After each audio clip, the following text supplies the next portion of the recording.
Hello, entrepreneurs. Welcome to our channel. So, we have started our series for class 12 VST Previous Year Question Series.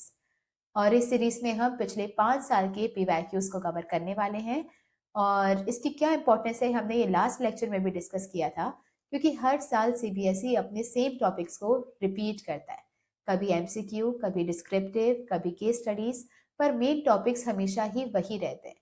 Okay, तो आज के इस lecture में हम cover करेंगे BST PYQ 2025 का पार्ट 2. पार्ट 1 में ऑलरेडी हमने MCQ को डिटेल्स में कवर किया था. हमने अगर उसमें अगले साल डिस्क्रिप्टिव क्वेश्चन बन जाए, केस स्टडी बन जाए, तो भी हमें बनना चाहिए, उस लेवल पे हमने ये सारा कवर किया था. आज हम स्टार्ट कर रहे हैं क्वेश्चन नंबर 21. MCQ खत्म हो चुके थे और अभी केस स्टडी से स्टार्ट हो रही है. So let's start with the question number 21. P. Madhav is a production manager of Trendy Style Private Limited, a firm manufacturing office furniture. His objective is to increase the production by 20% in the next 1 year. But the sales manager R. Shetty does not approve of the increase in production till the changes are brought about in the quality of wood, locks, handles, etc. to incorporate latest trends. This kind of conflict brings into light an important concept of management that can help to link the activities of various departments. Identify and explain the concept discussed above. जब भी case study के बाद लिखा हो कि concept कौन सा discuss किया गया है वो बताओ. वो किसी मैनेजमेंट की फंक्शन के बारे में नहीं पूछ रहा है, ना ही किसी मार्केटिंग के फंक्शन के बारे में पूछ रहा है, वो क्लियरली पूछ रहा है कॉन्सेप्ट. तो कॉन्सेप्ट अगर पूछा जाए तो उसमें मोस्टली 90% ये 3 चीजों के बारे में ही डिस्कस कर रहा है. या तो उसका आंसर होगा इफेक्टिवनेस और एफिशिएंसी, या तो उसका आंसर होगा कोऑर्डिनेशन, या तो उसका आंसर होगा डेलीगेशन और डिसेंट्रलाइजेशन. रेयरली कभी कभी कम्युनिकेशन के बारे में बात करता है, पर कम्युनिकेशन को कैसे आइडेंटिफाई किया जाए इसकी और भी ट्रिक्स हैं, तो आप इसको अभी इग्नोर करेंगे. ओके, तो कॉन्सेप्ट में मेनली इसका आंसर क्या होगा? इफेक्टिवनेस और एफिशिएंसी, कोऑर्डिनेशन और डेलीगेशन. इनमें से किसी एक के बारे में वो पूछ रहा है. तो यहाँ पे उसने क्या बात किया कि जो P. माधव है वो चाहते हैं कि 20% इंक्रीज किया जाए प्रोडक्शन में, पर जो सेल्स मैनेजर है R. शेट्टी वो इसके फेवर में नहीं है. क्योंकि उनके बीच में कॉन्फ्लिक्ट हो रहा है, तो हमें एक बहुत इंपॉर्टेंट कॉन्सेप्ट याद आता है जो कि इन सारी डिपार्टमेंट्स को आपस में लिंक कर सकता है. तो कौन सा वो कॉन्सेप्ट है जो लिंक करने का काम करता है? कोऑर्डिनेशन. नाउ सेकंड पॉइंट में पूछा गया है कि उसकी कोई 3 इंपॉर्टेंस नहीं, कोई 2 इंपॉर्टेंस के बारे में बताइए. तो 3 ही इसकी इंपॉर्टेंस होती है. पहला है ग्रोथ इन साइज. आपके ऑर्गेनाइजेशन की साइज जितनी बड़ी होगी, कोऑर्डिनेशन उतना ही ज्यादा रिक्वायर्ड होगा. अगर छोटा ऑर्गेनाइजेशन है तो कोऑर्डिनेशन की रिक्वायरमेंट भी कम रहती है. फिर आता है फंक्शनल डिफरेंशिएशन. एक ऑर्गेनाइजेशन में कई सारे डिपार्टमेंट्स होते हैं, जैसे कि sales, production, purchase, finance etcetera. और हर एक डिपार्टमेंट के जो लोग होते हैं वो सिर्फ अपने ही डिपार्टमेंट पे फोकस करते हैं, वो सिर्फ अपने ही फंक्शन पे ध्यान देते हैं. पर सिर्फ एक फंक्शन पे ध्यान देने से गोल अचीव नहीं होता है. तो ये सारे डिपार्टमेंट्स आइसोलेशन में काम करेंगे तो कभी गोल अचीव हो ही नहीं पाएगा. तो इनके बीच में क्या होना चाहिए? एक सिंक होना चाहिए, क्योंकि आपस में इंटररिलेटेड भी है. जैसे अगर जब तक प्रोडक्शन डिपार्टमेंट सामान बनाएगा नहीं, सेल्स वाला बेचेगा कैसे? अगर सेल्स वाला बेचेगा नहीं तो फाइनेंस वाले के पास पैसा आएगा कैसे? और फाइनेंस के पास अगर पैसा नहीं आया तो परचेज डिपार्टमेंट रॉ मटेरियल्स नहीं ला पाएगा, और रॉ मटेरियल्स नहीं आया तो प्रोडक्शन नहीं हो पाएगा. तो सारे डिपार्टमेंट्स आपस में लिंक्ड हैं, तो इसलिए भी उनके बीच में एक सिंक बिठाने का काम करता है कोऑर्डिनेशन. और फिर आता है स्पेशलाइजेशन. एक ऑर्गेनाइजेशन में कई सारे एक्सपर्ट और प्रोफेशनल पीपल काम करते हैं और उनको लगता है we are the only person who are qualified. सबको ऐसा लगता है कि मेरे जैसा कोई है ही नहीं, मैं जो डिसीजन लेता हूँ वो बेस्ट है. अभी अगर सबके मन में यही ऐसा ईगो रहा तो वहां पे क्या होने लगेंगे? Ego clashes. तो उसको भी अवॉइड करने के लिए कोऑर्डिनेशन रिक्वायर्ड है. तो कोऑर्डिनेशन की इंपॉर्टेंस क्या है? जब ऑर्गेनाइजेशन की साइज बड़ी हो जाए तब, जब अलग अलग फंक्शंस के बीच में लिंक बिठाना हो तब, और जब अलग अलग एक्सपर्ट्स के बीच में कोऑर्डिनेट करना. फिर हम बात करते हैं give the meaning of communication and state the first 2 element in the process of communication. ना यहाँ पर क्योंकि कम्युनिकेशन का वर्ड इजीली पहले यूज कर लिया, डायरेक्टली उन्होंने बता दिया, तो कोई प्रॉब्लम नहीं है. पर जब अगर कम्युनिकेशन के रिलेटेड केस स्टडी देनी होगी और आपको आइडेंटिफाई करना होगा। तो जब भी वो वर्ड यूज करें ना कि फर्स्ट 2 एलिमेंट्स या first 5 elements, first 3 elements, that means वो मोस्टली कम्युनिकेशन के बारे में ही पूछ रहा है। ठीक है, तो ये एक हिंट होती है, ये उसका एक कीवर्ड है कि फर्स्ट 3 एलिमेंट्स के बारे में बताइए या फर्स्ट 2 एलिमेंट्स के बारे में बताइए, फिर वो क्या होगा, कम्युनिकेशन। ना कम्युनिकेशन की मीनिंग तो सिंपल है, interchange of ideas, views, thoughts, opinions and point of views between 2 और more person is known as communication. Spoken हो सकता है, रिटन हो सकता है, जेस्चर के थ्रू हो सकता है, या फिर आपके किसी पिक्चर्स डायग्राम्स के थ्रू हो सकता है। नाउ एलिमेंट्स कितने होते हैं, तो कुल मिला के कम्युनिकेशन के ये एलिमेंट्स हैं। ठीक है, 7 एलिमेंट्स हैं।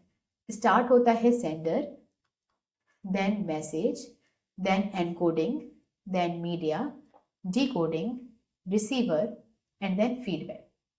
कम्युनिकेशन की प्रोसेस स्टार्ट हो जाती है जैसे ही वो आइडिया आपके माइंड में आया कि आपको क्या बात करनी है, तो वो प्रोसेस स्टार्ट हो गई। मैसेज का मतलब होता है वो आइडिया या फिर कंटेंट या आपका पॉइंट ऑफ व्यू जो आप कम्युनिकेट करना चाहते हो। एनकोडिंग मतलब सामने वाला पर्सन आपका माइंड रीड नहीं कर सकता ना, आपके माइंड में वो आइडिया आया है तो सामने वाला माइंड पढ़ नहीं सकता, तो आपको अपने उस आइडिया को लैंग्वेज देनी होती है जो कि सामने वाला समझ पाए। तो आइडिया को लैंग्वेज में कन्वर्ट करना इज नोन एज एनकोडिंग। ना लैंग्वेज में कन्वर्ट करने के बाद आप फिर मीडिया सोचोगे कि कैसे कम्युनिकेट करना है, यूट्यूब के थ्रू, इंस्टाग्राम के थ्रू, व्हाट्सएप के थ्रू, फेस टू फेस या फिर वॉइस मैसेज, कैसे कम्युनिकेट करना है। फिर आता है डिकोडिंग। नाउ डिकोडिंग में जैसे ही आपने सामने वाले को मैसेज भेजा, वो किस में है, एक वर्ड्स में है ना, उस वर्ड से अंडरस्टैंडिंग डेवलप करना है इस डिकोडिंग। तो आपके सामने एक लैंग्वेज है, उसे सुनकर उससे मतलब निकालना, उसकी मीनिंग निकालना, दैट इज डिकोडिंग। और फिर सिर्फ मीनिंग निकाल के बैठना नहीं है, मतलब ये रिसीवर होता है, जो ये पर्सन जो रिसीव करता है ये मैसेज को, फिर आता है सिर्फ रिसीव करके बैठना नहीं होता, फीडबैक भी देना होता है। तो फिर रिप्लाई करना होता है कि आपने क्या समझा। तो मैं सेंडर हूँ, मेरे माइंड में जैसे ही आइडिया आया प्रोसेस स्टार्ट हो गई, ये जो आइडियाज है, जो कंटेंट है, दैट इज माई मैसेज, उसे मैंने एक लैंग्वेज में कन्वर्ट किया है, that is encoding. Media select किया यूट्यूब, फिर आप उसको सुन रहे हो और आप उसे मतलब से निकाल रहे हो। तो मैं जो भी बोल रही हूँ इन हिंदी, इन इंग्लिश, उससे आप अंडरस्टैंडिंग डेवलप कर रहे हो, दैट इज डिकोडिंग।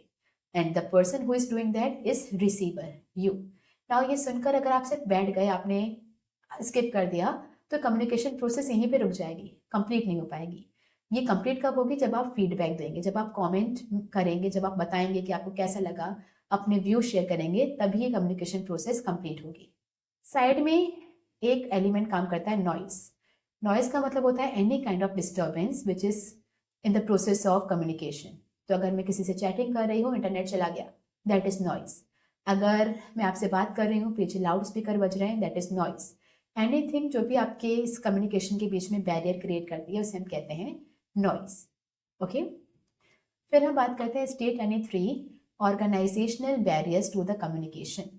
ना कम्युनिकेशन के इन टोटल 4 बैरियर्स होते हैं, semantic barriers, psychological barriers, organisational barriers and personal barriers. ना ये चारों हम आज तो डिटेल में डिस्कस नहीं करेंगे, क्योंकि ऑलरेडी हमारे पास काफ़ी सारे और भी पेपर्स हैं, 24, 23, 22, और उसमें ये सारी चीज़ें रिपीटेडली आई हुई हैं, तो वहाँ पे हम डिटेल में डिस्कस करेंगे। अभी हम बात करेंगे सिर्फ ऑर्गेनाइजेशनल के।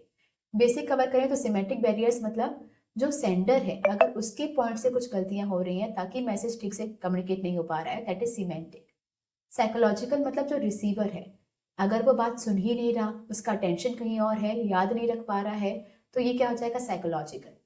ऑर्गेनाइजेशनल मतलब जिस कंपनी में आप काम करते हो उसके रूल्स, रेगुलेशंस, पॉलिसीज इतने स्ट्रिक्ट हैं कि लोग आपस में बात कर ही नहीं पाते, that is organisational. And then personal, मुझे पर्सनली अगर किसी से खुन्नस है कि नहीं, इससे तो मैं बात करूंगी ही नहीं, या इसको मैं क्यों बताऊं, मेरा मन ही नहीं है बात करने का, that is personal kind of barriers. तो अभी हम बात करेंगे ऑर्गेनाइजेशनल। कितनी तरह उसके अंदर कुछ कैटेगरीज होती हैं। पहली ऑर्गेनाइजेशनल पॉलिसी। अगर पॉलिसी है कि आपको स्केलर चेन फॉलो करनी ही पड़ेगी, पहले आप इसे बताओगे, फिर उसे बताओगे, फिर उसे बताओगे, अगर ये पॉलिसी बहुत डिफिकल्ट है अंडरस्टैंड करने में, तो भी आपकी कम्युनिकेशन में बैरियर क्रिएट होता है। फिर आता है रूल्स एंड रेगुलेशन। अगर आपके ऑर्गेनाइजेशन के रूल्स काफ़ी स्ट्रिक्ट हैं कि अगर आपने जो चीज़ कम्युनिकेट की, अगर वो गलत निकली तो आपको पनिश किया जाएगा, इस कंडीशन में स्केयर्ड, अफ्रेड होकर आप कभी कम्युनिकेट करना ही नहीं चाहोगे। फिर आता है स्टेटस डिफरेंस। कि एक सुपीरियर है और एक सबऑर्डिनेट है। सबऑर्डिनेट अपने सुपीरियर से कम्युनिकेट करने में डरता है और सुपीरियर को लगता है कि छोड़ो तो इनसे कौन बात करेगा। अगर स्टेटस डिफरेंस के चलते भी अगर आपको शर्म आ रही है या फिर आपको डर लग रहा है, दैट इज ऑर्गेनाइजेशनल। फिर आता है कॉम्प्लेक्स ऑर्गेनाइजेशनल स्ट्रक्चर। अगर स्ट्रक्चर ही कुछ ऐसा है कि आपको पता ही नहीं चल रहा किससे कम्युनिकेट करना है, तो कंपनी में आपके पास एक मैसेज है, आपके पास एक इन्फॉर्मेशन है जो आपको पास आउट करनी है, बट एग्जैक्टली किसके थ्रू ये जाएगा वो पता ही नहीं है, वो भी कम्युनिकेशन नहीं हो पाता है। मोस्टली कभी आप अगर सरकारी ऑफिस में जाओ तो क्या होता है ना, आप कहीं पे देते हो कि मुझे लेटर देना था, यहाँ नहीं वहाँ जाओ, इसके नहीं उसके पास जाओ, उसके पास नहीं इनके पास जाओ, ये तब आएंगे तब देना। तो जब स्ट्रक्चर ऐसा कॉम्प्लेक्स हो जाए कि आपको समझ ही नहीं आए कि किसको ये बात पहुंचानी है, तब भी आपका बैरियर क्रिएट होता है। और फिर आता है ऑर्गेनाइजेशनल फैसिलिटीज। कम्युनिकेशन को प्रमोट करने के लिए हर एक ऑर्गेनाइजेशन में कुछ फैसिलिटीज होती हैं, जैसे सजेशन बॉक्स, जैसे कंप्लेन बॉक्स। अगर ये फैसिलिटीज वहां पे ना हो तो भी कम्युनिकेशन ठीक से फ्लो नहीं हो पाती है। That is again organisational barriers. तो ऑर्गेनाइजेशन की policy, rules and regulation, status difference, organisation complex structure and then facilities. फिर हम बात करते हैं क्वेश्चन नंबर 23। इसमें आपसे पूछा गया है 3 other specialised activities that Madhavan must perform in addition to the above as a human resource manager of Health Grow and Limited etcetera, Health Grow Limited. Now यहाँ पे डिफरेंस होता है स्टाफिंग में और ह्यूमन रिसोर्स डिपार्टमेंट की activities में। Now staffing में कितने स्टेप्स होते हैं? 5। कहाँ से स्टार्ट होता है? तो सबसे पहले आता है एस्टिमेटिंग मैन पावर रिक्वायरमेंट, पता लगाना कि आपको एग्जैक्टली कितने लोगों की जरूरत है। देन रिक्रूटमेंट, उन्हें इन्वाइट करना कि वो उस वेकेंट जॉब पोजीशन के लिए अप्लाई करें। फिर सिलेक्शन, उनका इंटरव्यू वगैरह करके उनमें से किसी बेस्ट कैंडिडेट को सिलेक्ट करना। देन प्लेसमेंट, उन्हें जॉब डिस्क्रिप्शन देकर उन्हें बताना कि उनकी कौन सी जॉब में उन्हें कौन सी प्लेस में उन्हें काम करना है। और फिर ओरिएंटेशन, मतलब उनका इंट्रोडक्शन करवाना विद द ओल्ड एम्प्लॉयज। फिर आता है ट्रेनिंग। अब उन्हें काम करने तो आता नहीं है, तो आपको उन्हें ट्रेनिंग या स्किल्स वगैरह प्रोवाइड करना जो कि उन्हें जॉब या ड्यूटी को परफॉर्म करने में हेल्प करेगी। ये 5 स्टेप्स होते हैं स्टाफिंग के अंदर। लेकिन अगर आपके ऑर्गेनाइजेशन में एक अलग से ह्यूमन रिसोर्स डिपार्टमेंट क्रिएट किया हुआ है, तो वहाँ पे 3 एडिशनल फंक्शंस होते हैं। पहला है परफॉर्मेंस अप्रेजल। तो ट्रेनिंग देने के बाद आपने क्या किया, उन्हें स्किल्स दे दी, उन्हें काम करना सिखा दिया कि कैसे काम करना है। अब आप करोगे उनकी परफॉर्मेंस को अप्रेजल, मतलब उनकी परफॉर्मेंस पे नजर रखना कि क्या आप वो वैसा ही परफॉर्म कर रहे हैं जैसे आपने उन्हें बताया था या फिर नहीं। तो यहाँ पे बनती है एक अप्रेजल रिपोर्ट, जिसमें हर एक जो एम्प्लॉय होता है उन्हें कुछ रैंकिंग दी जाती है कि किसकी परफॉर्मेंस बहुत अच्छी थी, किसकी कम थी, किसकी बहुत बेकार थी। फिर आता है प्रमोशन एंड करियर प्लानिंग। उसी अप्रेजल रिपोर्ट के बेसिस पर ये डिसाइड किया जाता है कि कौन से एम्प्लॉय ने सबसे बेस्ट परफॉर्म किया है, ताकि उसे प्रमोट किया जा सके, और जिसने सबसे वर्स्ट परफॉर्म किया है उसे डिमोट किया जा सके। और फिर आता है कंपनसेशन। ना हर एक पर्सन आपकी कंपनी में काम कर रहा है, क्योंकि उन्हें कुछ कंपनसेशन सैलरी चाहिए। तो ये डिसाइड करना कि वो कंपनसेशन टाइम बेस्ड होगी या फिर परफॉर्मेंस बेस्ड होगी। टाइम बेस्ड मतलब हर महीने आपको इतना दिया जाएगा, और परफॉर्मेंस बेस्ड मतलब जितना ज़्यादा आप सेल करोगे उसके परस्पेक्टिव में आपको इतना परसेंट दिया जाएगा। तो परफॉर्मेंस बेस्ड होगी या टाइम बेस्ड होगी, ये डिसाइड करना। तो अगर मैं केस स्टडी ना भी पढ़ूँ तो मुझे पता है कि स्टाफिंग से अलग जो ह्यूमन रिसोर्स डिपार्टमेंट होता है वो 3 फंक्शंस परफॉर्म करते हैं: परफॉर्मेंस अप्रेजल, कंपनसेशन और करियर एडवांसमेंट। तो यहाँ पे Madhavan was appointed as a human resource manager in Health Grow Limited 6 months back. As a human resource manager, he has to perform many specialized activities and duties like analyzing jobs, पता लगाना कि कितनी job position खाली है, collecting information about jobs and prepare the job descriptions, training, ये सब तो देते ही हैं, लेकिन इसके अलावा वो क्या करते हैं? इसके अलावा वो करते हैं performance appraisal, then career advancement, promotion and then compensation. फिर आता है question number 24। State any 3 points of importance of financial planning. ना फाइनेंशियल प्लानिंग का मतलब होता है एडवांस में ही डिसाइड करके रखना कि कितना पैसा अरेंज करना है, how much funds are to be raised, कहाँ से रेज करना है, from where the funds are to be raised, and कहाँ वो पैसा लगाना है, where the funds are to be invested. तो कितना पैसा चाहिए, कहाँ से आएगा, कहाँ लगाया जाएगा, इन तीनों चीजों को एडवांस में डिसाइड करना ही होता है financial planning. Now financial planning की ये 7 इंपॉर्टेंस होती है जिसको आप याद रख सकते हो with the trick. In future avoid CPU links. Now future से हो जाएगा makes the firm better prepare to face the future. तो फ्यूचर से क्या हो जाएगा, फ्यूचर को फेस करने के लिए आप अपनी फर्म को एडवांस में प्रिपेयर कर देते हो। ना इसमें क्या आता है कि आप ये सेल्स फोरकास्ट करते हो। सेल फोरकास्ट करने का मतलब ये है कि आप अंदाजा लगाते हो कि सब कुछ नॉर्मल रहा तो मैक्सिमम आपका मतलब तो आपका सेल फोरकास्ट कितना होगा। तो मैं अगर सब कुछ नॉर्मल रहा तो मे बी जो सेल्स हैं वो 30% से इंक्रीज होंगी। देन अगर सब कुछ आपके फेवर में हो गया, बिल्कुल आइडियल सिचुएशन हो गई, तो बेस्ट से बेस्ट कंडीशन में कितना सेल फोरकास्ट हो सकता है, तो आपने बताया कि 50% से सेल बढ़ सकती है। और सब कुछ अगर खराब भी हो गया, जैसे आपने सोचा वैसा बिल्कुल कुछ भी नहीं हुआ, सारी कंडीशन अगर आपकी खराब भी हुई तो भी मिनिमम 10% से तो सेल बढ़ेगी ही। तो सबसे normal, best condition, worst condition, तीनों कंडीशन में सेल कितना होने वाला है उसको आप पहले से ही फोरकास्ट करते हो और तीनों कंडीशन के लिए आप ब्लूप्रिंट तैयार करते हो। ठीक है, जिससे क्या होता है आप फ्यूचर को फेस करने के लिए बेटर प्रिपेयर्ड होते हो। फिर आता है सेकंड, अवॉइड से हो जाएगा avoid business shocks and surprises. जब आपने अपनी फर्म को वर्स्ट से वर्स्ट कंडीशन के लिए भी प्रिपेयर करके रखा है तो फ्यूचर में किसी भी तरीके का शॉक और सरप्राइज आपको फेस नहीं करना पड़ेगा। फिर आता है CPU। सी से हो जाएगा कोऑर्डिनेट्स वेरियस फंक्शन। ना क्योंकि आपने ब्लूप्रिंट तैयार करके रखा है तो आपको एज इट इज ब्लाइंडली बस उसको फॉलो करना है। जब आप सारी चीजें वैसे ही करते हो जैसे आपने प्लान किया हुआ है तो कोई भी ओवरलैपिंग एक्टिविटीज या वेस्टफुल एक्टिविटीज नहीं होती है, जिसकी वजह से कोऑर्डिनेशन मेंटेन रहता है। ये से हो जाएगा परफॉर्मेंस को इवेल्युएट करना ईजियर हो जाता है। इवेल्युएट करने के लिए आप क्या करते हो, आप कंपेयर करते हो एक्चुअल परफॉर्मेंस को प्लान्ड परफॉर्मेंस के साथ। तो अगर आपके पास ये प्लान्ड परफॉर्मेंस या प्लानिंग होती ही नहीं तो आप एक्चुअल परफॉर्मेंस को कंपेयर कर ही नहीं पाते कि अच्छा परफॉर्म किया या बुरा परफॉर्म किया।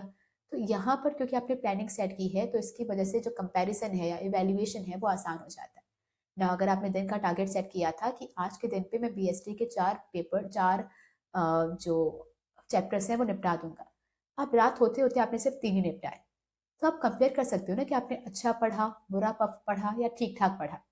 लेकिन अगर आपने कोई टारगेट सेट ही नहीं किया था तो अब आपने 2 चैप्टर किए तो भी ठीक है, एक किया तो भी ठीक है, नहीं किया तो भी ठीक है, तो आप अपनी परफॉर्मेंस को इवेल्युएट कर ही नहीं पाओगे। फिर आता है CP और यू से आता है utilisation of finance. Now financial planning के अंदर हम क्लियरली डिसाइड करते हैं कि हमें कितना पैसा चाहिए और उतना पैसा ही हम रेज करते हैं, जिससे इंश्योर होता है कि ना ही हम ओवर फाइनेंस करें ना ही अंडर फाइनेंस करें। तो रिसोर्सेज का कोई भी वेस्टेज नहीं हो, प्रॉपर जितना पैसा चाहिए उतना ही हम रेज करें और उसे प्रॉपरली यूटिलाइज करें, ये इंश्योर करती है फाइनेंशियल प्लानिंग। फिर आता है लिंक्स, और लिंक्स में 2 तरह के लिंक्स हैं, links the present with the future. Now financial planning में एक वर्ड अटैच्ड है दैट इज प्लानिंग, और प्लानिंग किसकी होती है, फ्यूचर की। तो वो हमारे आज को हमारे फ्यूचर के साथ लिंक करती है। तो आज हम जहाँ पर हैं और कल हम जहाँ पे होना चाहते हैं, इसके बीच में जो गैप है उसे फिल करती है प्लानिंग। और फिर आता है link the investment and financing decision. तो ये भी डिसाइड करती है कि हमें कहाँ से पैसा लेना है और ये भी डिसाइड करती है कि हमें कहाँ पैसा लगाना है। तो फाइनेंसिंग और इन्वेस्टिंग दोनों को आपस में लिंक करती है। तो ये थी हमारी फाइनेंशियल प्लानिंग की इंपॉर्टेंस। और भी क्वेश्चन था, state any 3 factors that affect the fixed capital requirement of the company. Now fixed capital requirement का मतलब होता है कि फिक्स्ड एसेट को एक्वायर करने के लिए कितनी मनी रिक्वायर्ड होगी। तो फिक्स्ड एसेट जैसे कि लैंड, बिल्डिंग, प्लांट, मशीनरी, इन सारी चीज़ों को एक्वायर करने के लिए कितना पैसा लगेगा ये बताता है फिक्स्ड कैपिटल रिक्वायरमेंट। मेनली हम इसे बात करते हैं मशीन्स, तो मशीन्स को खरीदने में कितना पैसा लगेगा ये बताता है फिक्स्ड कैपिटल रिक्वायरमेंट। ना इसके पीछे कुछ फैक्टर्स रिस्पॉन्सिबल होते हैं, ये मैंने पेयर पे इसलिए लिखे हैं क्योंकि ये इजी याद करने में थोड़ा आसान रहेगा। तो nature, scale, technique, technology, growth and diversification, collaboration and leasing. Now nature का मतलब होता है कि आपकी फर्म कैसी है, मैन्युफैक्चरिंग फर्म है या ट्रेडिंग यूनिट हो। मैन्युफैक्चरिंग मतलब जो रॉ मटेरियल से फिनिश गुड खुद बनाती है, ट्रेडिंग मतलब जो होलसेलर से खरीद कर आती है और कस्टमर को बेच देती है। तो अगर आप मैन्युफैक्चरिंग फर्म हो तो मशीन ज़्यादा चाहिए होगी, तब fix capital requirement will be मोर। लेकिन अगर आप ट्रेडिंग हो जो बना बनाया माल खरीदती है और बेच देती है तो मशीन से रिक्वायर्ड नहीं होगी, fixed capital requirement will be less. Scale में आता है लार्ज स्केल हो या स्मॉल स्केल हो। लार्ज स्केल में काम कर रहे हो ज़्यादा मशीन चाहिए होगी, fixed capital requirement will be more. Small scale में काम करते हो तो fixed capital requirement will be less. फिर आता है टेक्निक। टेक्निक मतलब कि आप कैपिटल इंटेंसिव मेथड यूज करते हो या लेबर इंटेंसिव मेथड। क्या आपकी इंडस्ट्री में मशीन से काम होता है या लेबर से काम होता है? अगर सारा काम मशीन्स करती हैं तो fixed capital requirement will be मोर। अगर सारा काम लेबर्स करते हैं, मशीन्स नहीं रखी हैं, तो fixed capital requirement will be less. फिर आता है टेक्नोलॉजी। क्या इसका अपग्रेडेशन फास्ट होता है या स्लो? क्या आपकी जो मशीन्स हैं वो ऐसी हैं जो हर महीने न्यू टेक्नोलॉजी आ जाती है या हर साल मशीन बदलनी पड़ती है? अगर उसमें अपग्रेडेशन बहुत फास्ट है तो पैसा ज़्यादा चाहिए। अगर अपग्रेडेशन बहुत स्लो है कि एक बार मशीन खरीद ली, अब 20-25 साल के बाद ही कुछ अपग्रेड होगा, तो fixed capital requirement will be less. फिर आता है ग्रोथ। अगर आपको दिख रहा है कि फ्यूचर में ग्रोथ अपॉर्चुनिटीज ज़्यादा हैं तो मशीन ज़्यादा लेनी पड़ेगी, तो ज़्यादा चाहिए होगा। और अगर ग्रोथ अपॉर्चुनिटीज नहीं है तो लो। डाइवर्सिफिकेशन। अगर आप चाहते हो, डाइवर्सिफाई करने का मतलब होता है अलग अलग लाइन ऑफ प्रोडक्ट्स में एंटर करना। आज अगर आप पेन बना रहे हो तो कल पेंसिल, इरेजर, शार्पनर और भी कुछ बनाना। तो अगर आप डाइवर्सिफाई करना चाहते हो तो ज़्यादा मशीन लगेंगी, then fixed capital requirement will be more, otherwise less. तो अभी तक तो सेम चल रहा है, इन दोनों में उल्टा है। कोलैबोरेशन मतलब क्या कोई और पार्टी भी है जो आपके साथ मर्ज होकर काम करना चाहती है? अगर कोई कोलैबोरेट करने के लिए तैयार है तो आपको पैसा खर्च कम करना पड़ेगा, क्योंकि आधा पैसा वो मिलाएगी, आधा आप मिलाओगे, तो कम पैसों में काम हो जाएगा, तब fix capital requirement will be less. लेकिन कोई कोलैबोरेट कर ही नहीं रहा तो सारा खर्चा आपको खुद को करना पड़ेगा, then fixed capital requirement will be more. फिर आता है फाइनेंस और लीजिंग। जो मशीन आपको चाहिए अगर वो उधारी पे या रेंट पे मिलती है तो पैसा कम खर्च करना पड़ेगा, और कोई लीजिंग नहीं है, कोई फाइनेंसिंग नहीं है, सारा पैसा अपने जेब से खर्च करना है, तो fixed capital requirement will be more. Then nature, scale, growth, diversification, technique, technology, collaboration, leasing. Okay, फिर हम बात करते हैं question number 25। State any 4 points of importance of directing function. तो डायरेक्टिंग की कुछ इंपॉर्टेंसेस है जिसको आप याद रखोगे with the trick I2 MSc। यहाँ पे इसका है I2 लव MSc। MSc मतलब मोरल साइंस ना। I2 में एक IC होता है इनिशिएट एक्शन। तो डायरेक्टिंग के पहले के सारे फंक्शन सिर्फ एक बेस तैयार करते हैं काम को स्टार्ट करने के, पर डायरेक्टिंग के थ्रू मैनेजर्स इंश्योर करते हैं कि एक्चुअल में वो इंस्ट्रक्शन देकर काम को स्टार्ट करवाएं। तो डायरेक्टिंग वो पहला फंक्शन है जहां से काम एक्चुअल में स्टार्ट होता है। दूसरे आई से हो जाएगा इंटीग्रेट एम्प्लॉयज एफर्ट्स। ना एक ऑर्गेनाइजेशन में जितने भी एम्प्लॉयज हैं वो सब अपने अपने पर्पस के लिए काम कर रहे हैं। किसी को घर बनवाना है, किसी को गाड़ी चाहिए, किसी को फॉरेन टूर पे जाना है, किसी को पेरेंट्स का इलाज करवाना है, किसी को बच्चे की फीस देनी है, सबका पर्पस अलग अलग है। डायरेक्टिंग के थ्रू मैनेजर्स इंश्योर करते हैं कि उन सबके एफर्ट्स को एक सिंगल डायरेक्शन में ले आया जाए, that is achievement of goal. फिर आता है एम से means of motivation. Now directing में सिर्फ आप उन्हें इंस्ट्रक्शन नहीं देते हो, इंस्ट्रक्शन देने के बाद अगर वो ठीक से काम नहीं कर रहे हैं तो उनके साथ आप कम्युनिकेट करोगे और उन्हें मोटिवेट भी करते हो। तो डायरेक्टिंग का एक एलिमेंट है मोटिवेशन, जिसमें अगर आप एम्प्लॉयज़ काम करना नहीं चाहते हैं तो आप उन्हें इंसिस्ट करते हो कि वो आपको काम करें। फिर आता है S C, stability and balance in the organisation. Now एक ऑर्गेनाइजेशन में जो लोग काम कर रहे हैं वो अलग अलग बैकग्राउंड से हैं, अलग अलग ओपिनियंस हैं उनके, और अलग अलग पॉइंट ऑफ व्यूज हैं। और एक जगह पे जब अलग अलग तरह के ओपिनियन वाले लोग मिलते हैं तो उनके बीच में कॉन्फ्लिक्ट होते ही हैं। तो उस कॉन्फ्लिक्ट में भी स्टेबिलिटी और बैलेंस बनाए रखने का काम करता है डायरेक्टिंग। फिर हम बात करते हैं सी से चेंजेस, तो फैसिलिटेट चेंज। जब भी कोई नया चेंज आता है तो एम्प्लॉयज आर ऑलवेज रिलक्टेंट, वो हिचकिचाते हैं किसी भी चेंज को इम्प्लीमेंट करने के लिए। पर ये मैनेजर्स का काम होता है कि वो डायरेक्टिंग के थ्रू ये इंश्योर करें, उन्हें समझाएं, लीडरशिप क्वालिटीज दिखाएं कि अगर आप ये काम करोगे तो ये आपके भी फेवर में जाएगा। तो किसी भी चेंज को फैसिलिटेट या इम्प्लीमेंट करवाने में डायरेक्टिंग हेल्प करता है। तो ये थे इंपॉर्टेंस ऑफ डायरेक्टिंग। फिर आता है state any 4 limitations of internal sources of recruitment. इसका मतलब ये है, रिक्रूटमेंट मतलब इनवाइट करना लोगों को ताकि वो वैकेंसी के लिए अप्लाई करें। ना इंटरनल का मतलब होता है कि जब आप बाहर से किसी पर्सन को नहीं बुलाते हो, कंपनी में जो लोग काम कर रहे हैं उनमें से ही आप किसी को इंसिस्ट करते हो कि देखो ये वाली जॉब पोजीशन खाली है, अगर आपको चाहिए तो आप ट्रांसफर हो जाओ या आपको प्रमोट कर दिया जाए। तो इसे कहते हैं इंटरनल रिक्रूटमेंट। अपने कंपनी के अंदर से ही किसी पर्सन को उठा के उस जॉब वैकेंसी को फिल कर देना। ना इसके कुछ मेरिट्स भी हैं और कुछ डीमेरिट्स भी हैं। फ़ायदा क्या होता है? अगर आप इंटरनल रिक्रूटमेंट कर रहे हो तो पैसा कम खर्च करना होता है।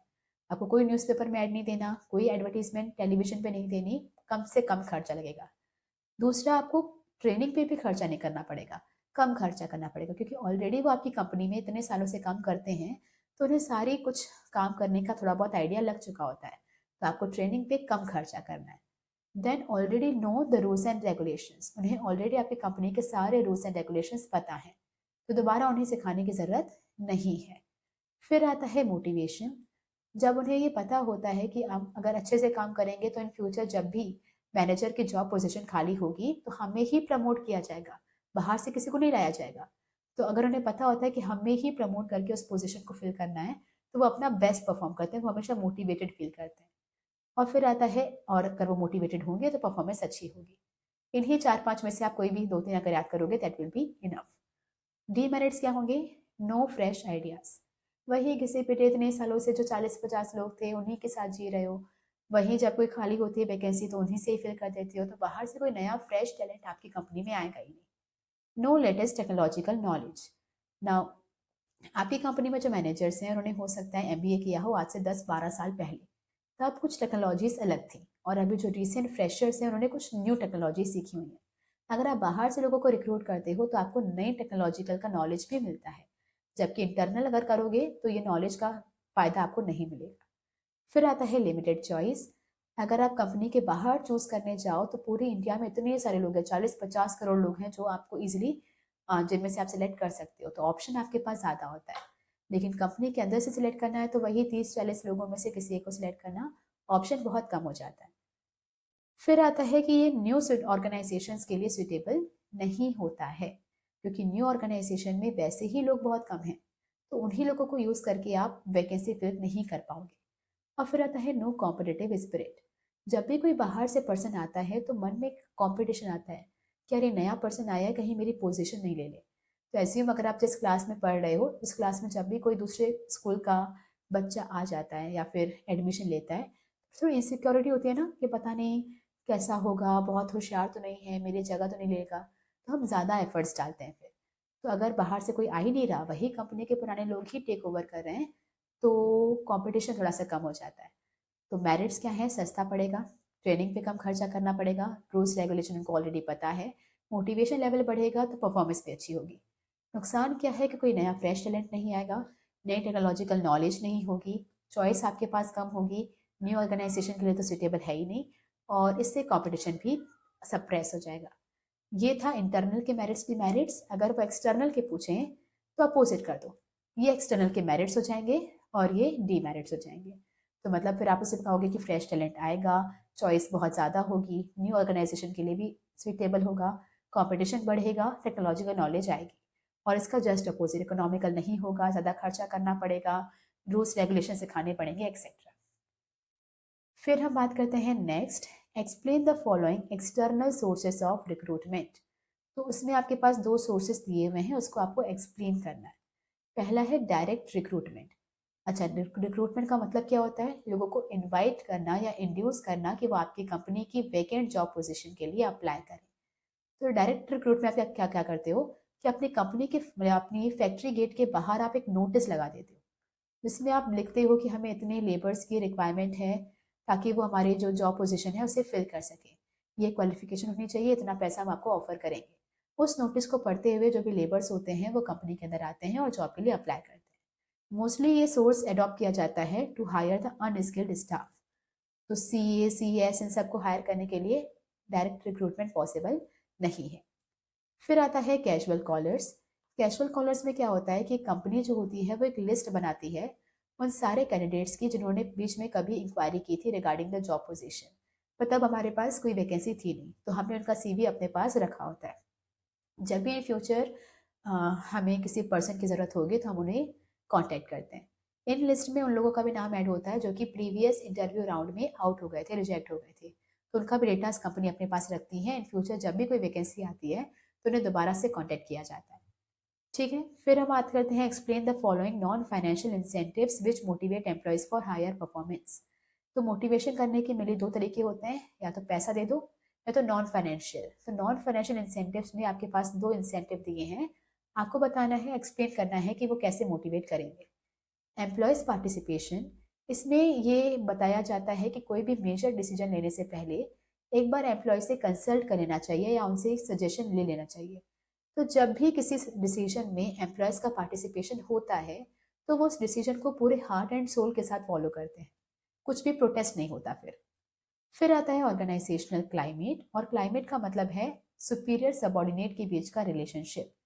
तो जिस ऑर्गेनाइजेशन में दोनों के रिलेशनशिप्स कॉर्डियल होते हैं वहाँ पे जो एम्प्लॉयज़ हैं वो ज़्यादा मोटिवेटेड फील करते हैं काम करने के लिए।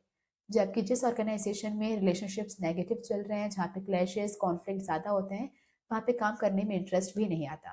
तो क्लाइमेट को अच्छा बनाने का मतलब है कि सुपीरियर और सबॉर्डिनेट के बीच के रिलेशनशिप को कॉर्डियल और हार्मनी के साथ मेंटेन करके चलना। फिर आता है क्वेश्चन नंबर 27। इसमें बोला गया है टू कंज्यूमर राइट्स को एक्सप्लेन करना है और आइडेंटिफाई करना है, जो कि इस पैराग्राफ में डिस्कस किए गए हैं। ना कंज्यूमर राइट्स होते हैं टोटल 6। याद रखते हैं with the trick rich is. Now वैसे काफ़ी इजी है तो आपको ट्रिक की ज़रूरत नहीं पड़ेगी। पहला होता है राइट टू सेफ्टी, दूसरा होता है right to education, right to be heard, right to choice, right to information and right to redressal. तो आपको बताना है 6 राइट्स में से कौन से 2 राइट्स हैं जो इस पैराग्राफ में डिस्कस किए गए हैं।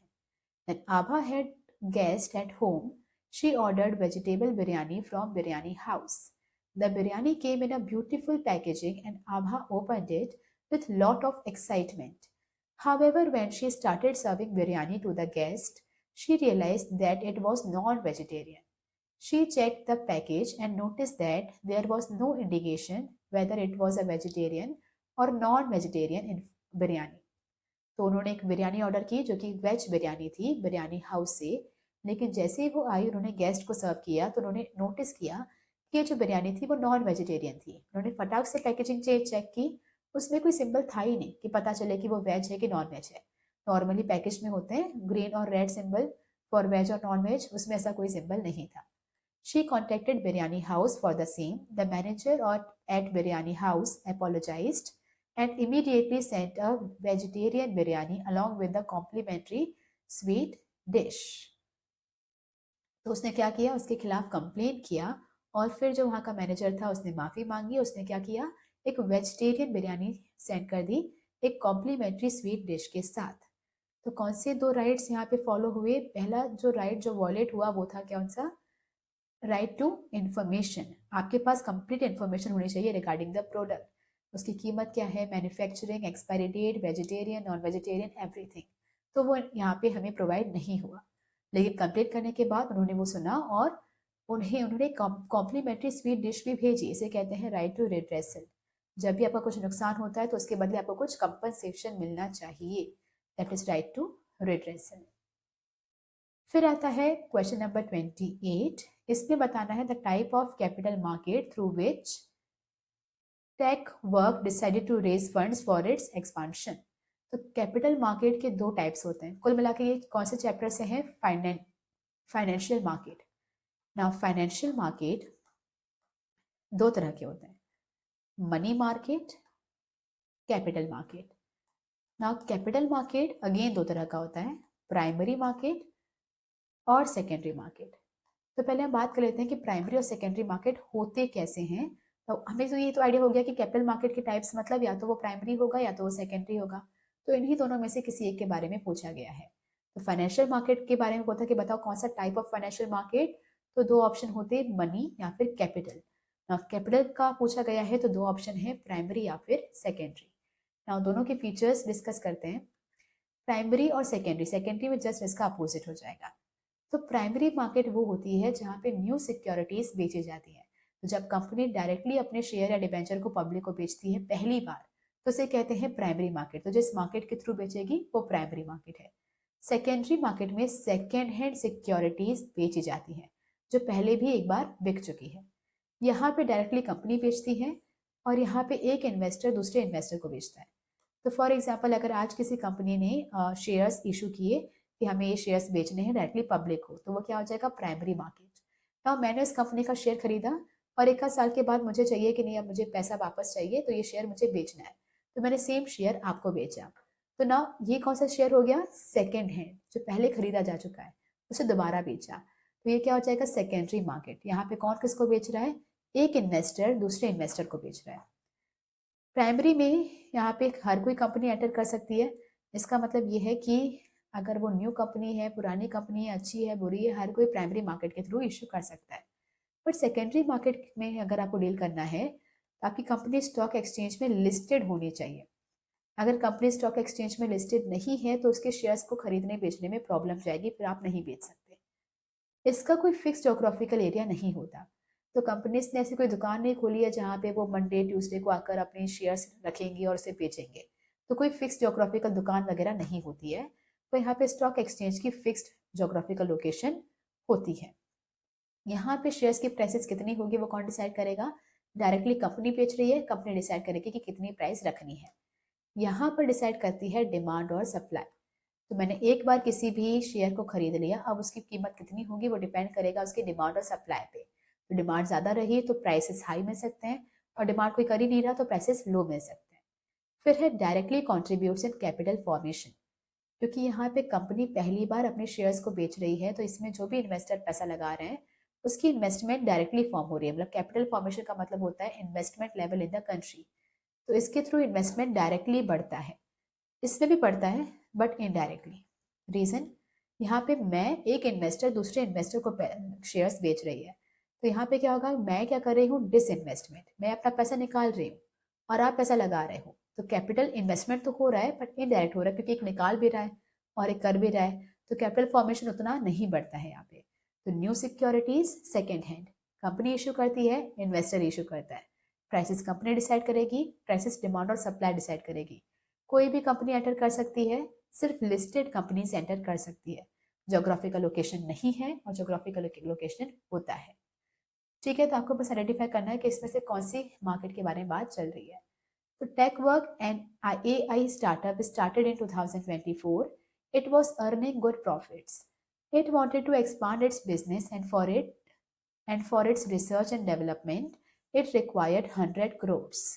The CEO of the TechWork consulted the finance manager, who suggested that there is a market which facilitates transfer of investable funds from savers to entrepreneurs seeking to establish new enterprises or expand existing ones through the issue of securities.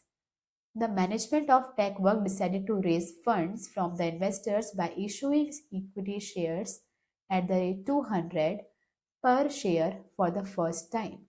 तो company ने decide किया कि हम अपनी company के shares को बेचेंगे, 200 रुपए का एक शेयर पहली बार बेचेंगे, मतलब न्यू सिक्योरिटी बेचेंगे। तो ये कौन सा हो जाएगा? Primary market. बढ़ते हैं आगे। फिर आता है क्वेश्चन नंबर 29। यहाँ पर आपको आइडेंटिफाई करना है the need of employees recognised by Ganesh in the above case. Now needs होती हैं कुल मिला के मैस्लो के अकॉर्डिंग 5 नीड्स होती हैं। पहली होती है फिजियोलॉजिकल नीड्स, फिजियोलॉजिकल नीड्स। दूसरी होती है सेफ्टी एंड सिक्योरिटी नीड्स। तीसरी आती है सोशल नीड्स, फिर आती है सेल्फ एस्टीम नीड्स, और फिर आती है सेल्फ एक्चुअलाइजेशन नीड्स। हाँ, मैस्लो का ये मानना है कि एट द बिगिनिंग जब आपके पास कुछ भी नहीं होगा तो सबसे पहली नीड क्या होगी? फिजियोलॉजिकल, दैट इज रोटी कपड़ा और मकान, basic needs for survival.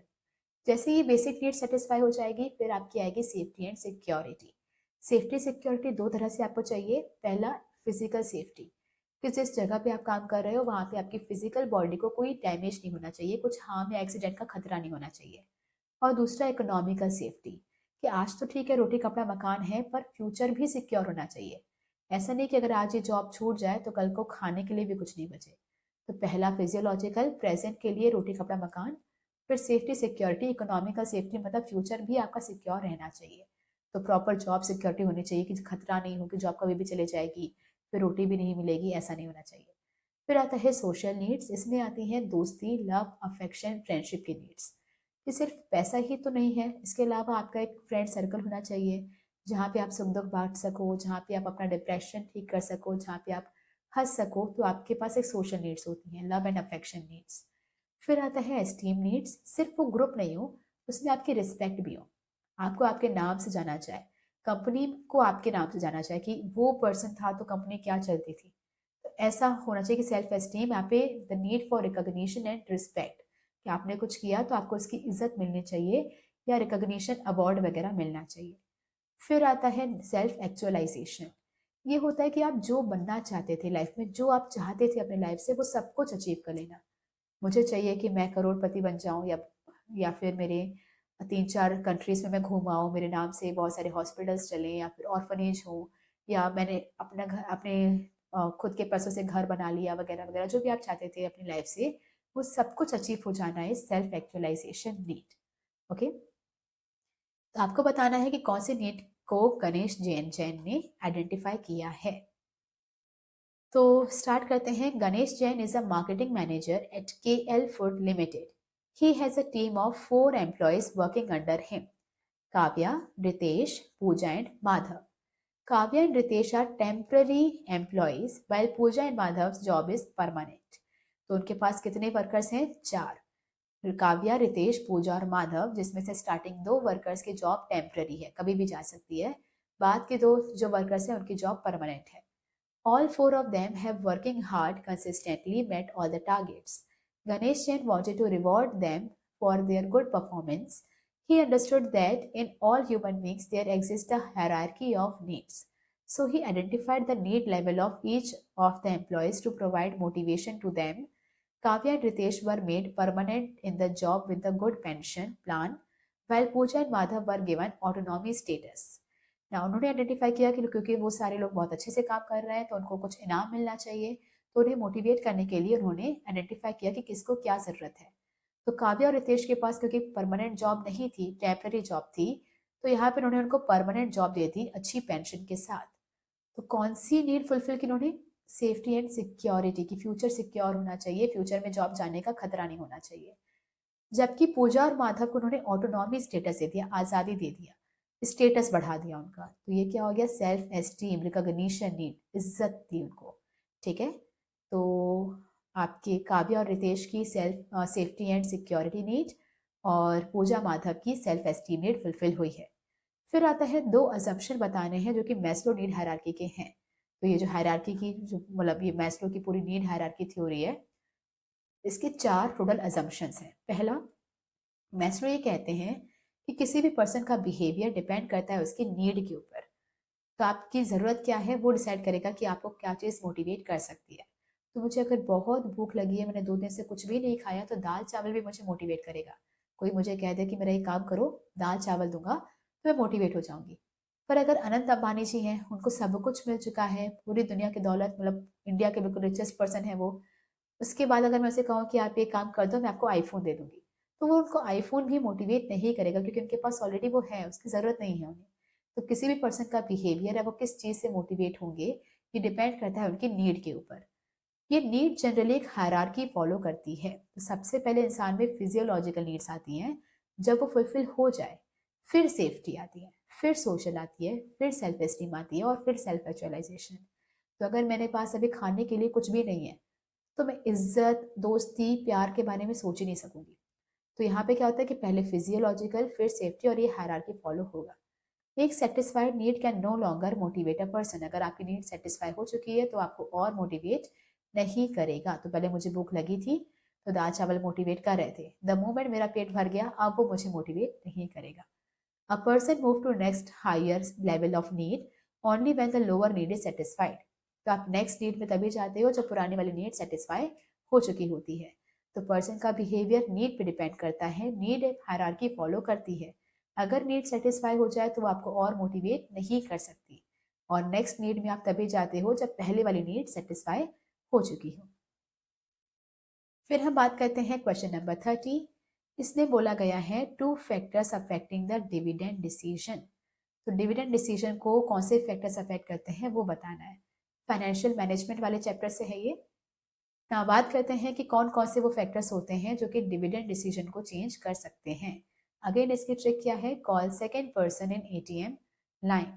Call से हो जाएगा कॉन्ट्रेक्चुअल कॉन्स्ट्रेंट, एस से हो जाएगा स्टेबिलिटी ऑफ अर्निंग, ई से हो जाएगा अर्निंग, सी से हो जाएगा कैश फ्लो पोजीशन, ओ से हो जाएगा opportunities for growth, then and से हो जाएगा नथिंग, एंड से कुछ भी नहीं है। डी से डिविडेंड स्टेबिलिटी, पर्सन से preference of share holders, ATM, A से हो जाएगा access to capital market, T से टैक्सेशन पॉलिसीज, एम से मार्केट रिएक्शंस और एल से लीगल रेस्ट्रिक्शंस। ना कॉन्ट्रेक्चुअल कॉन्स्टेंट का मतलब है कि जब भी आप किसी पर्सन से पैसा उधार लेते हो, डेट लेते हो, तो आपसे कुछ कॉन्ट्रैक्ट साइन करवा लेते हैं और उस कॉन्ट्रैक्ट में रेस्ट्रिक्ट किया होता है कि इन पैसों से आप डिविडेंड डिस्ट्रीब्यूट नहीं कर सकते। तो जब तक आप ये लोन का पैसा चुका नहीं देते तब तक आप डिविडेंड नहीं दे पाओगे। अगर ऐसा कोई भी कॉन्ट्रेक्चुअल रेस्ट्रिक्शन है तो आप डिविडेंड कम दोगे, अदरवाइज ज़्यादा। तो ये फैक्टर्स का मतलब क्या है कि कौन कौन से फैक्टर्स हैं जो डिसाइड करते हैं कि डिविडेंड कम देना है या ज़्यादा। ना अगर आपको ये भी नहीं पता कि डिविडेंड क्या होता है, तो डिविडेंड आपके प्रॉफिट का एक शेयर होता है। हर साल आप जो भी प्रॉफिट कमाते हो उसका बचा हुआ पार्ट जो शेयर होल्डर्स में बांटना होता है। तो पहले आप उसमें से सारे रेंट, सैलरीज, टैक्सेस सब कुछ काटने के बाद जो बचा हुआ हिस्सा है जो शेयर होल्डर्स में बढ़ने वाला है उसे हम कहते हैं डिविडेंड। तो शेयर होल्डर्स में ये डिविडेंड बांटना है या नहीं बांटना ये फैक्टर डिसाइड करते हैं। तो कोई कॉन्ट्रेक्चुअल कॉन्स्टेंट है तो डिविडेंड कम दोगे और ऐसा कोई कॉन्स्टेंट नहीं है तो डिविडेंड ज़्यादा। स्टेबिलिटी ऑफ अर्निंग, अगर हर साल आप एक जितना स्टेबिलिटी के साथ अर्न कर रहे हो तो डिविडेंड ज़्यादा, अदरवाइज कम। इसका मतलब कि अगर इस साल मुझे बहुत ही ज़्यादा प्रॉफिट हो गया, बिल्कुल एक साल में मुझे 3-4 करोड़ के प्रॉफिट हो गया, लेकिन मुझे पता है कि यार इस साल तो हुआ है, अगले साल कोई भरोसा नहीं है, हो सकता है अगले साल लॉस हो जाए या फिर वही प्रॉफिट बहुत गिर जाए। अगर मुझे पता है कि बहुत इनस्टेबिलिटी है तो मुझे पैसा अपने पास बचा के रखने की ज़रूरत है फ्यूचर के लिए, तब मैं डिविडेंड नहीं बांटूंगी। लेकिन अगर मेरी स्टेबिलिटी ऑफ अर्निंग है कि इस साल 3 करोड़ हुआ है, कल भी लगभग अगले साल भी 3 करोड़ तो आराम से हो ही जाएगा, स्टेबल है, तो फिर डिविडेंड ज़्यादा बांट सकते हैं। फिर आता है अर्निंग। डिविडेंड आपके प्रेजेंट या पास्ट ईयर के प्रॉफिट में से ही डिस्ट्रीब्यूट किए जाते हैं।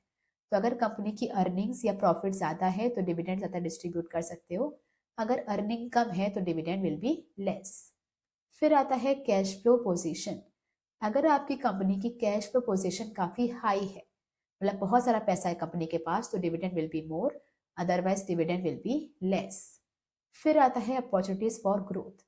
अगर इन फ्यूचर आपको दिख रहा है कि ग्रोथ अपॉर्चुनिटीज ज़्यादा हैं, कई सारी ज़मीनें हैं, प्रॉपर्टीज़ हैं जिस पे आप इन्वेस्ट कर सकते हो, तो फिर पैसा अपने पास बचा के रखना पड़ेगा। अगर आप पैसा बांट दोगे तो फिर कैसे खरीदोगे। तो अगर ग्रोथ अपॉर्चुनिटीज दिख रही हैं तो पैसा अपने पास बचा के रखो, मतलब डिविडेंड मत बांटो। पर ऐसी कोई अपॉर्चुनिटी अभी दिख नहीं रही, ऐसी कोई प्रॉपर्टीज नहीं है, ऐसा कुछ भी प्रोजेक्ट नहीं है जहाँ पे पैसा लगा सकते हो, तो अपने पास सेव करके रखने की जरूरत नहीं है, फिर आप बांट सकते हो। तो अपॉर्चुनिटी दिख रही है तो डिविडेंड कम बांटो, नहीं दिख रही है तो बांट दो। फिर आता है स्टेबिलिटी ऑफ डिविडेंड। तो वो कंपनी जो हर साल डिविडेंड बांटती ही है उसकी रेपुटेशन बहुत अच्छी होती है, और जो नहीं बांटती उसकी रेपुटेशन खराब होती है। तो अगर आपको चाहिए कि इन फ्यूचर आपको रेपुटेशन अच्छी करनी है तो डिविडेंड ज़्यादा, और रेपुटेशन अच्छी नहीं करनी तो डिविडेंड कम। तो इसका मतलब क्या होता है, सेम जैसे पॉलिटिक्स में होता है। अगर हमें पता होता है कि अगले साल इलेक्शन आना है, रेपुटेशन बनानी है, तो हम वर्किंग ज़्यादा डेवलपमेंट वर्क करने लग जाते हैं। सेम अगर कंपनी को पता है कि अगले साल दोबारा शेयर होल्डर से पैसा मांगना पड़ेगा, तो आज खुश करने के लिए उनको ज़्यादा डिविडेंड दे दो। पर ऐसी कोई रेपुटेशन बनाने की ज़रूरत नहीं है तो डिविडेंड कम।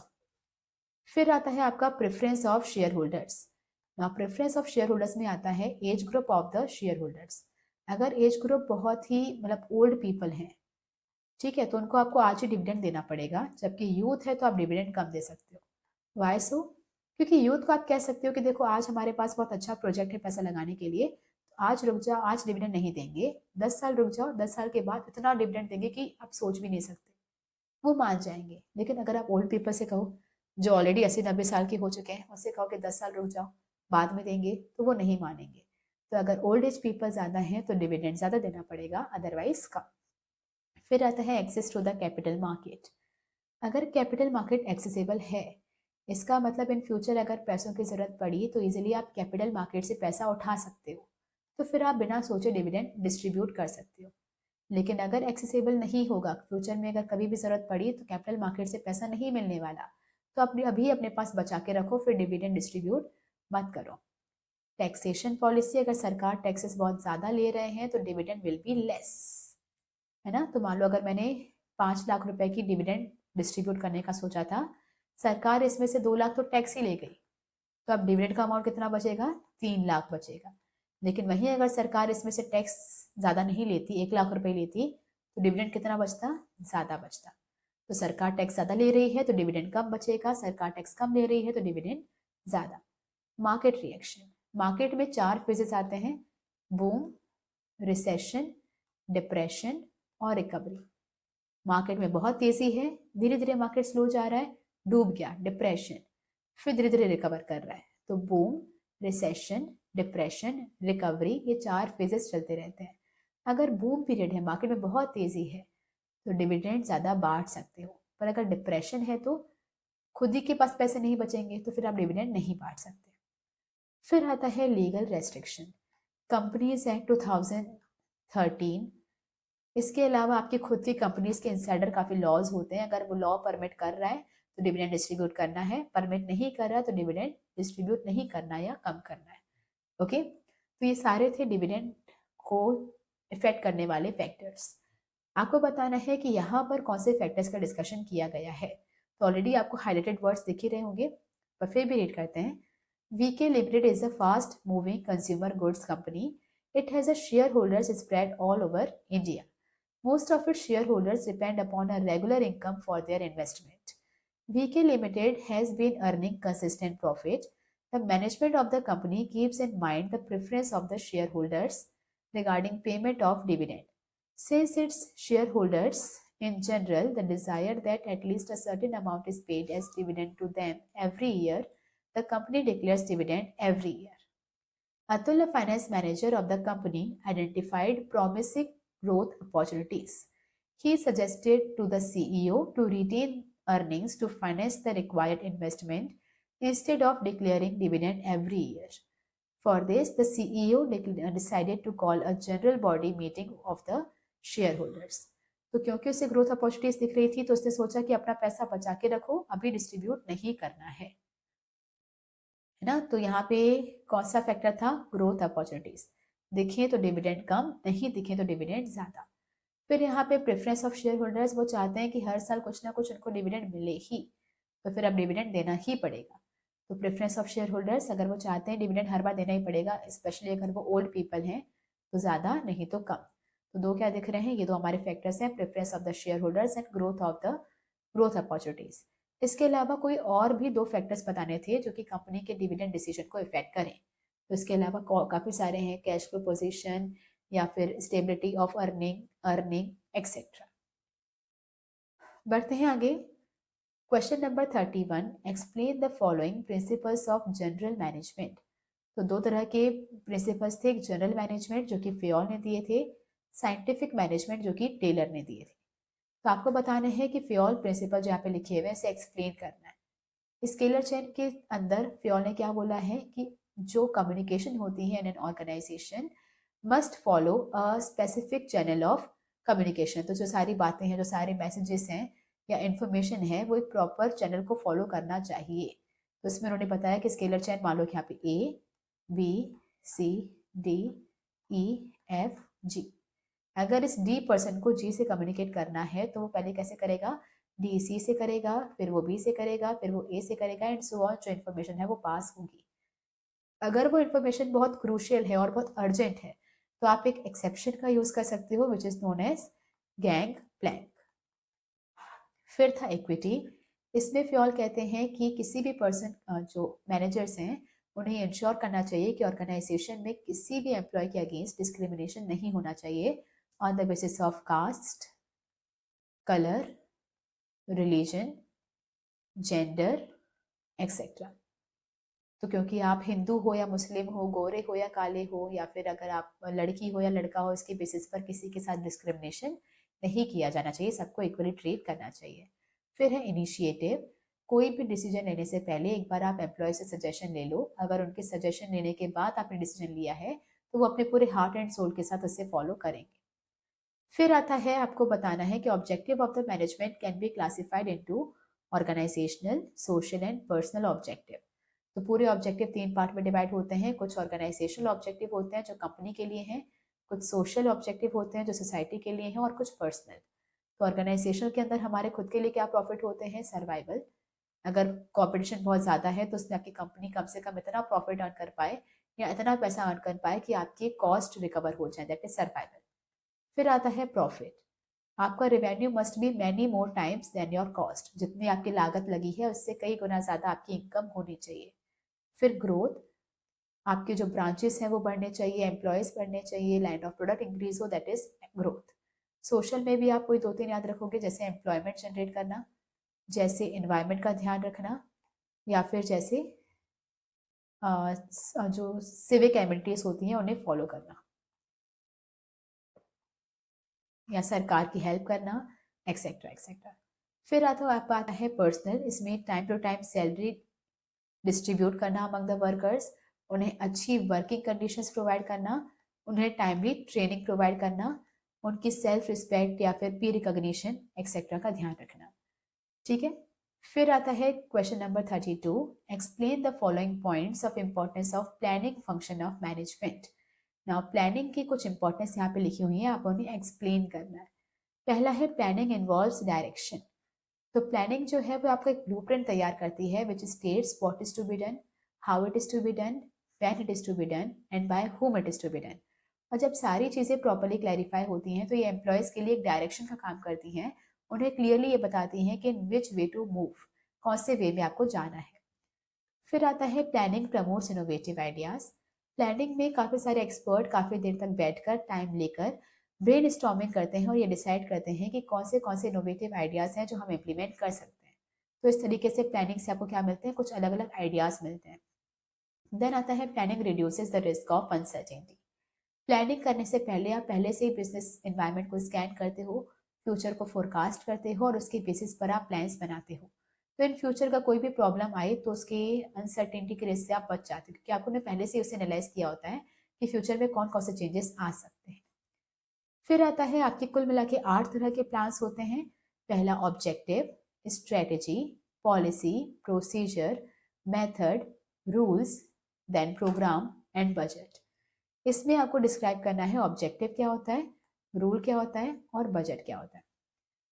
ना ऑब्जेक्टिव्स मस्ट बी स्मार्ट, और स्मार्ट का मतलब होता है एस से स्पेसिफिक, एम से मेजरेबल, ए से अचीवेबल, आर से रिलीवेंट और टी से टाइम बाउंड। ना स्पेसिफिक का मतलब होता है कि आपने जो ऑब्जेक्टिव डिसाइड किया है वो स्पेसिफिक होना चाहिए। दैट मीन्स ऐसा नहीं बोलो कि हमें प्रॉफिट अर्न करना है, एग्जैक्टली बताओ कि हमें इस बार 10% प्रॉफिट अर्न करना है। या आप ऐसा मत बोलो कि आज से मैं अच्छे से पढ़ाई करूंगा, एग्जैक्टली बताओ कि एक दिन में आज मैं 4 चैप्टर्स कंप्लीट करूंगा। तो स्पेसिफिक होना चाहिए। मेजरेबल मतलब कोशिश करो कि आपका जो गोल है वो क्वांटिटीज में हो ताकि उसे मेजर कर पाना आसान हो। ए से अचीवेबल, ऐसा टारगेट सेट करो जिसे अचीव करना पॉसिबल हो कि आज एक ही दिन में मैं टीएस ग्रेवाल पूरी खत्म कर दूंगा। टारगेट तो सेट हो गया बट अचीवेबल है क्या? नो।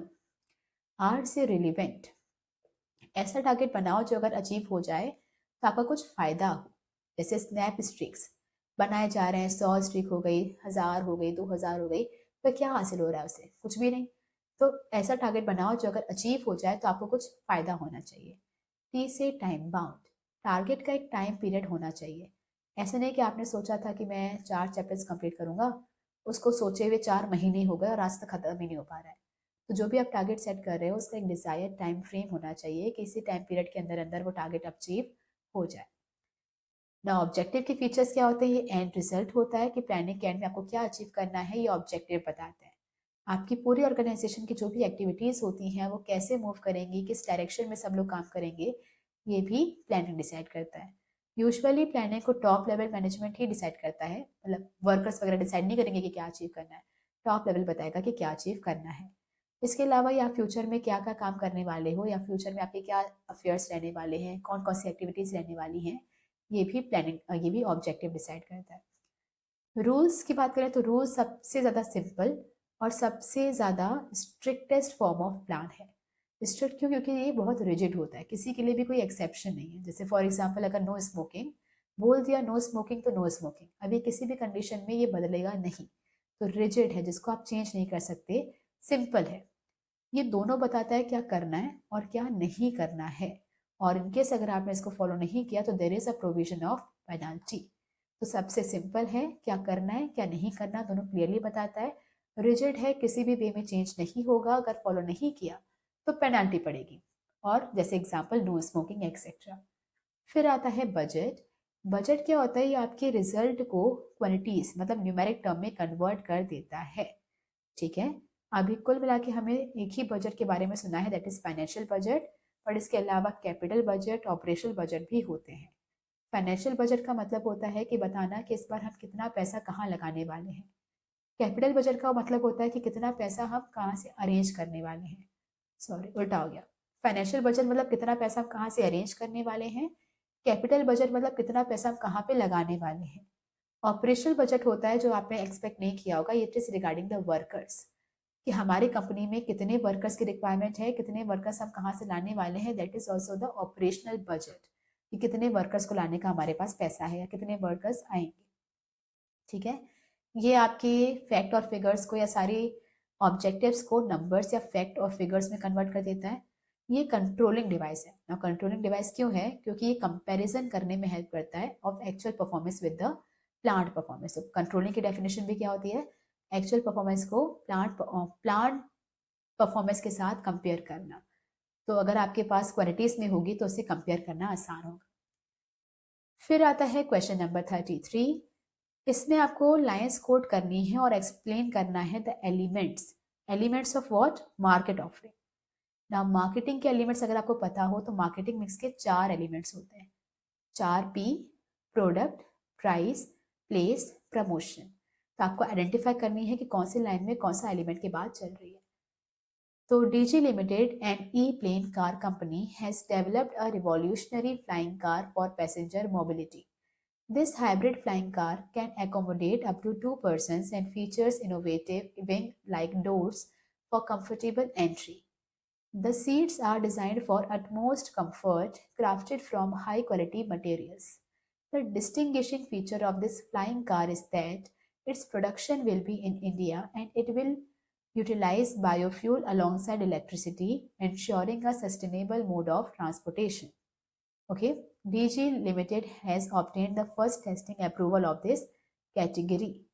Now यहाँ पर उन्होंने क्या बात की है? प्रोडक्ट की बात की है कि उनके पास एक हाइब्रिड कार, फ्लाइंग कार होगी। उसके फीचर्स बताए हैं कि उसका जो फ्लाइंग विंग्स लाइक डोर्स होंगे ताकि कंफर्टेबल एंट्री हो सके, जिसमें वो इलेक्ट्रिसिटी के साथ साथ बायोफ्यूल का भी यूज़ करेगा।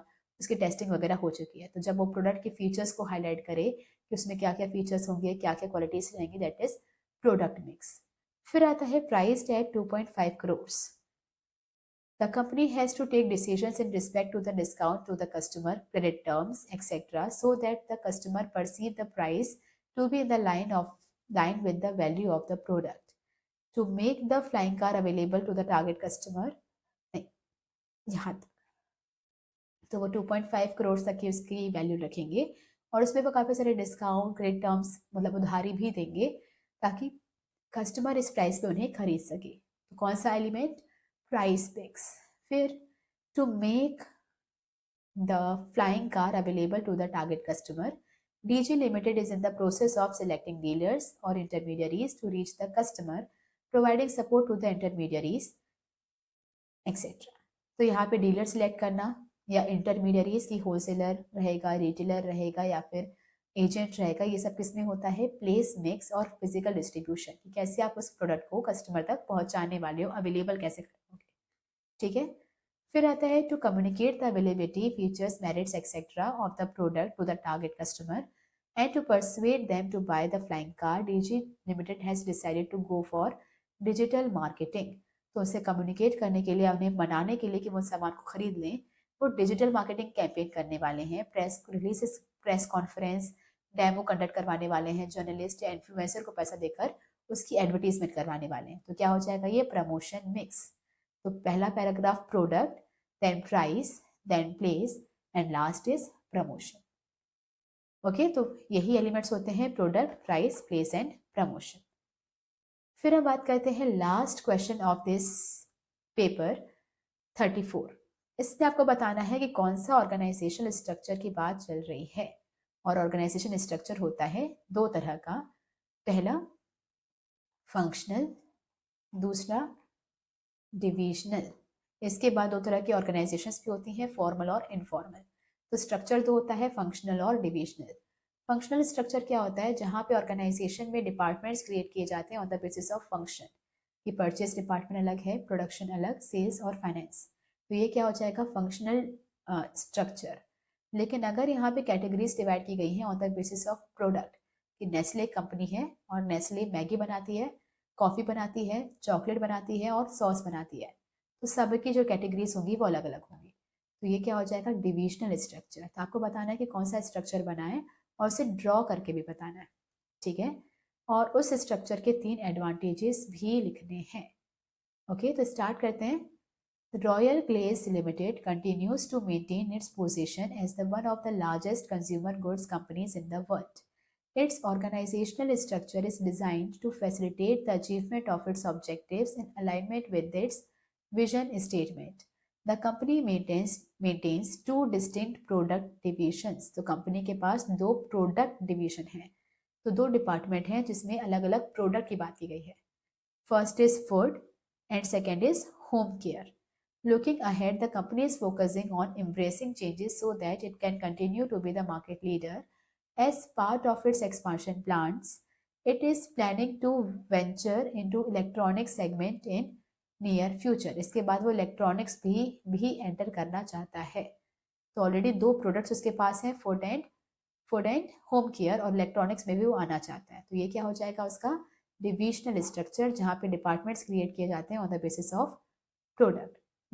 Now second question is draw भी करना है। तो ड्रॉ करने के लिए कंपनी का नाम क्या है, रॉयल ग्लेज लिमिटेड। तो अलग से देखते हैं ड्रॉ करने का। तो सबसे पहले आप लिखोगे ऊपर कंपनी का नाम, that is Royal Glaze Limited. फिर उसके अंदर आप बनाओगे अलग अलग डिपार्टमेंट्स। ओके, एक सेकेंड। तो यहाँ पे अलग अलग डिपार्टमेंट्स में 3 तरह के डिपार्टमेंट्स होंगे। पहला उसका डिपार्टमेंट था फूड, दूसरा उसका डिपार्टमेंट था हेल्थ केयर या कुछ, आपको केस स्टडी मिल जाएगा हेल्थ केयर, और तीसरा उसका डिपार्टमेंट था इलेक्ट्रॉनिक्स, जो वो एंटर करना चाहता था। तो ये इसका स्ट्रक्चर हो जाएगा। आप चाहो तो उसका फर्दर डिवाइड कर सकते हो इन द फंक्शनल, कि मान लो अगर हेल्थ केयर है तो हेल्थ केयर के अंदर भी फंक्शनल अलग होंगे। इसका परचेस डिपार्टमेंट अलग होगा, इसका प्रोडक्शन डिपार्टमेंट अलग होगा, इसका फाइनेंस डिपार्टमेंट अलग होगा और सेल्स डिपार्टमेंट अलग होगा। तो आप चाहो तो अपना जो स्ट्रक्चर है वो यहाँ तक ही लिमिटेड रखो, या फिर आप उसके अंदर और डाइवर्स करना चाहो तो आप कर सकते हो, दैट इज डिविजनल। ओके, फिर एक सेकेंड। तो रॉयल ग्लेज, अभी पहला प्रोडक्ट तो हमने फूड ठीक रखा था, दूसरा होम केयर था, तो हेल्थ केयर को ठीक कर लेना, होम केयर, और फिर इलेक्ट्रॉनिक्स। इसके बाद उन्होंने कहा है कि 3 एडवांटेजेस लिखने हैं ऐसे तरह के स्ट्रक्चर के। तो 3 एडवांटेजेस क्या होते हैं, अगर आपने प्रोडक्ट के बेसिस पे डिवाइड किया हुआ है तो इससे सबसे पहले अचीव होता है प्रोडक्ट स्पेशलाइजेशन। प्रोडक्ट स्पेशलाइजेशन क्यों, क्योंकि अगर आपने जैसे सारे प्रोडक्ट्स एक ही ग्रुप में होते, सब लोग का सबका प्रोडक्शन एक ही साथ हो रहा होता, तो यहाँ पे हर एक प्रोडक्ट के बारे में इंफॉर्मेशन आपके पास ठीक तरीके से नहीं होती ना। अगर आपने प्रोडक्ट की बेसिस पे डिपार्टमेंट बनाए हुए हैं ना, 1 पर्सन जो कि नेस्ले की मैगी कंपनी में काम कर रहा है, उसे मैगी के बारे में कंप्लीट नॉलेज होगी। जो चॉकलेट सेगमेंट में काम कर रहा है उसे चॉकलेट के बारे में कंप्लीट नॉलेज होगी। तो यहाँ पे आपको एक प्रोडक्ट के बारे में कंप्लीट नॉलेज मिल पाती है। दूसरा, फ्लेक्सिबिलिटी होती है ना। फ्लेक्सिबिलिटी का मतलब क्या होता है कि अगर कोई मैगी डिपार्टमेंट में काम कर रहा है तो उसे मैगी के बारे में कंप्लीट सारी ट्रेनिंग दी गई है, उसका परचेज, उसका प्रोडक्शन, उसकी सेल, उसकी मार्केटिंग, सब कुछ। तो यहाँ पे अगर मान लो अगर आप अभी तक परचेज कर रहे हो मैगी के इंग्रेडिएंट्स और अभी आपको रियलाइज हो रहा है कि प्रोडक्शन डिपार्टमेंट में लोग कम हो रहे हैं, तो ईजिली आपको प्रोडक्शन में डाला जा सकता है क्योंकि आपको डाइवर्स ट्रेनिंग मिली होती है। फिर आता है तीसरा, अकाउंटेबिलिटी मेंटेन करना आसान होता है। इसका मतलब कि मान लीजिए अगर 3 डिपार्टमेंट्स हैं, चॉकलेट, मैगी और कॉफ़ी। ना हमें अगर दिख रहा है कि कॉफ़ी, नेस्ले कॉफ़ी की सेल गिरती जा रही है, तो नेस्ले कॉफ़ी का डिपार्टमेंट मैगी या चॉकलेट पर ब्लेम नहीं कर सकता कि उनकी वजह से गिर रही है। उनकी पूरी पूरी अकाउंटेबिलिटी किसकी होगी, कॉफ़ी डिपार्टमेंट की ही होगी। तो यहाँ पे अकाउंटेबिलिटी मेंटेन करना भी आसान होता है। तो accountability, flexibility and product specialisation, इसके 3 एडवांटेजेस हैं। Okay, so that's it for today. Next lecture में हम स्टार्ट करेंगे 2024 के बीएसटी पेपर को। तो अगर यहाँ पे आपको समझ आया हो, पढ़ाने का तरीका कुछ पसंद आया हो, तो please like, share and subscribe. और अगर कोई भी सजेशंस हो, कुछ कंप्लेंट्स हो, तो please let us know in the comment section. Thank you.